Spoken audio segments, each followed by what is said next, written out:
Paloma, eu posso imaginar que o hospital tenta encontrar soluções, mas a gente precisa afirmar aqui que a direção do hospital ajudou e ajudou muito a Polícia Civil nessa investigação, não foi isso? Boa noite, Henrique. Boa noite para todos que nos acompanham aqui no Cidade Alerta. Exatamente isso que você disse. Foi justamente por meio do hospital que a Polícia Civil conseguiu iniciar essas investigações e prender esses 3 suspeitos, esses 3 técnicos de enfermagem. Então, a direção do hospital percebeu essas mortes estranhas, né, as circunstâncias que estavam muito suspeitas e, por isso, eles abriram uma investigação dentro mesmo do hospital e em menos de 20 dias eles conseguiram identificar esses 3 técnicos de enfermagem que são suspeitos de matar esses 3 pacientes que estavam internados aqui mesmo, na unidade de terapia intensiva, no hospital particular, onde nós estamos nesse momento, em Taguatinga. Por meio de nota, eles informaram ainda que o hospital se solidariza justamente com as famílias, claro, né, pela vida, né, pela perda da vida desses pacientes que poderiam muito bem estarem, né, vivos, né, levando a vida, a rotina deles, mas infelizmente foram interrompidos, né, por conta desses 3 suspeitos que a polícia ainda quer saber o que realmente eles queriam com essas vagas na unidade de terapia intensiva. Então, por meio de nota, o hospital se solidariza com todos os familiares e informa que está justamente colaborando com a Polícia Civil para que a investigação siga em curso. Mas justamente o que você falou, Henrique, o hospital, com a ética, né, com a responsabilidade, começou uma investigação interna justamente para identificar esses 3 suspeitos, né, esses 3 técnicos de enfermagem que estavam trabalhando aqui, inclusive o Marcos, que é o cabeça desse esquema, ele ainda estava trabalhando, né, em uma unidade de terapia intensiva neonatal em um outro hospital particular aqui de Brasília, né, aqui no Distrito Federal. E graças a Deus, né, claro, ao trabalho da polícia e também da direção do hospital, todos eles estão presos agora.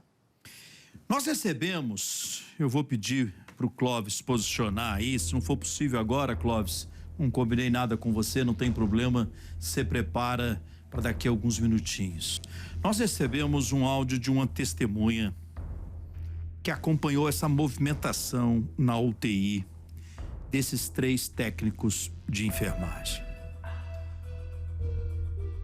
Eu quero que você ouça agora com muita atenção essa reportagem exclusiva e em seguida eu volto a conversar com a Paloma, que está em frente a esse hospital. Aperta o botão. E o que mais levantou suspeita foi porque todos esses pacientes chegaram aqui andando conscientes. Então ficou muito suspeito. O envolvimento das outras técnicas é por causa da dupla checagem que a gente fala. Quando a gente vai administrar uma medicação de alta vigilância, precisa de outro técnico de enfermagem. Agora não sabemos se elas estavam realmente envolvidas ou se foram apenas essas duplas checagens. Teve um dia, em um plantão, que esse servidor público de 63 anos e a professora de 70 anos, eles tiveram uma parada cardiorrespiratória juntos, no mesmo horário, e um outro paciente em uma outra ilha também teve uma parada. Então foram 3 paradas ao mesmo tempo nesse dia. A UTI inteira ficou caótica por causa dessas paradas. Todos os 3 pacientes eram pacientes potencialmente graves. 2 deles já tiveram outras paradas cardiorrespiratórias antes. Eram obesos, com muitas comorbidades. Então, a gente acha que ele pensou que ia passar despercebido, porque eram pacientes que tinham um grande risco de morte. A professora teve a parada cardiorrespiratória e aí ela foi mandada de emergência para hemodinâmica. E aí falaram que lá ela tinha uma obstrução, né, de gordura de 90%. Parece que ela fez um stent e aí no que ela retornou, passou um tempo que ela retornou para da hemodinâmica, ela teve outra parada. E foi uma parada irreversível. E aí, no mesmo dia, à noite, o servidor de 63 anos também veio a óbito. No mesmo quarto que a professora foi internada, entrou o paciente de 33 anos. Tinham até suspeita dele ter ingerido metanol, porque disseram que foi por muita bebida. Que ele estava tendo problemas com álcool e parece que foi com muita bebida. E aí ele ficou menos de uma semana, só que ele teve 3 paradas cardiorrespiratórias nesse tempo. E aí ele também veio a óbito.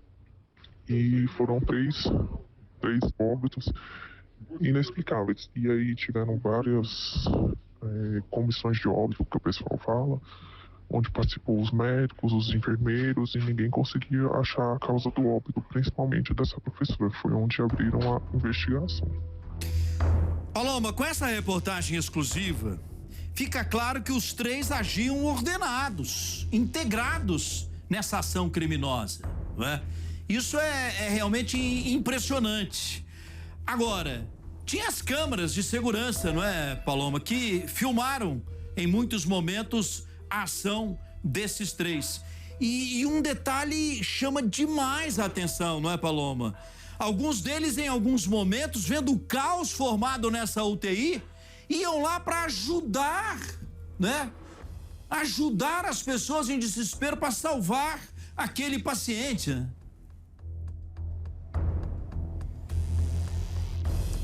Exatamente, Henrique. É isso que choca a Polícia Civil, choca todos os familiares, o Distrito Federal, o Brasil, na verdade, né? Porque técnicos de enfermagem, as pessoas que trabalham na área da saúde, é justamente para salvarem vidas, né? Para salvar as pessoas, né? Cuidar das pessoas. Mas, infelizmente, isso não aconteceu nesse caso aqui no Distrito Federal, quando envolve, né, o Marcos, o cabeça, né?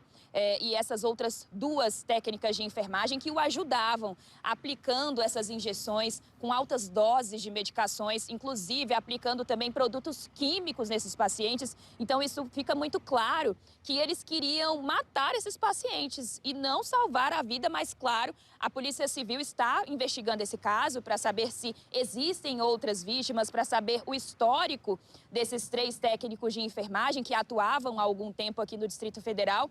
E o que chama mais a atenção também é a idade desses 3 técnicos de enfermagem, né?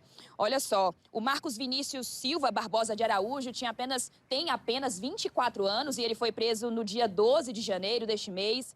A Marcela Camille Alves da Silva, apenas 22 anos e também foi presa no dia 12 de janeiro deste mês, né? E a Amanda Rodrigues, de apenas 28 anos. Então é isso que choca ainda mais. Esses jovens que estavam aí atuando na área da saúde, creio eu, que com certeza já estavam pensando em fazer alguma outra faculdade, na enfermagem, na medicina.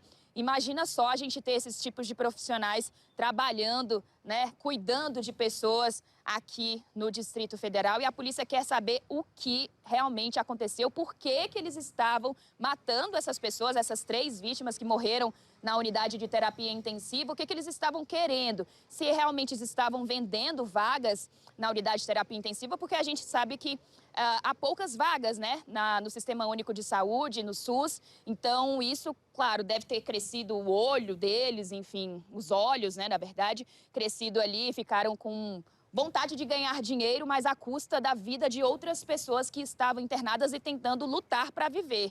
Então, a polícia quer saber o que realmente teria acontecido, Henrique. Minha cara Paloma, ainda acho que é cedo para essas deduções. Precisamos ter muita calma nessa cobertura, muita calma. Polícia Civil investiga passo a passo o porquê dessa motivação real, não é? Hoje, Juliano Cartacho conversava com o delegado responsável e ele, com muita preocupação, dizia: não descarto nada. Vamos examinar ponto a ponto do comportamento de cada um deles, mas não podemos adiantar nada, né? Até mesmo a formação de uma máfia ainda é cedo. Ainda é cedo. E é evidente que a experiência da Polícia Civil do Distrito Federal fala muito alto. E eu tenho certeza que nas próximas horas a gente vai ter linhas de investigação muito bem definidas para a gente poder analisar o comportamento de todos esses 3 aí que aparecem na sua tela, especialmente desse que aparece no meio. Esse jovem de apenas 24 anos, que parte para esse tipo de comportamento que a gente não consegue compreender o porquê. Um jovem trabalhando num hospital importante e ele passa a agir dessa maneira, influenciando. Isso já está claro, isso a gente já pode deduzir, não é? A influência que ele teve sobre essas 2 mulheres. Mas por que desse comportamento tão cruel, dessa maldade desse tamanho? Vamos aguardar um pouco, Paloma. Agora, Paloma, o que você já pode me adiantar, por favor, é o que diz o Conselho de Enfermagem, que, evidente, acompanha tudo isso com muita preocupação.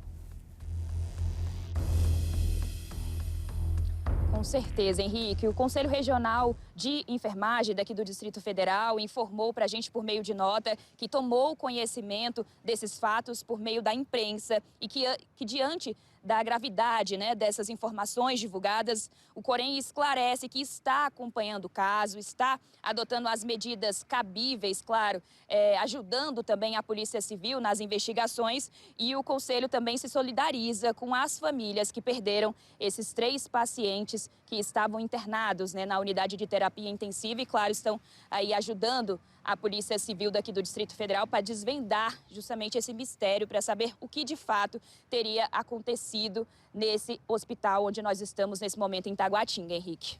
A cobertura especial continua agradecendo desde já a Paloma.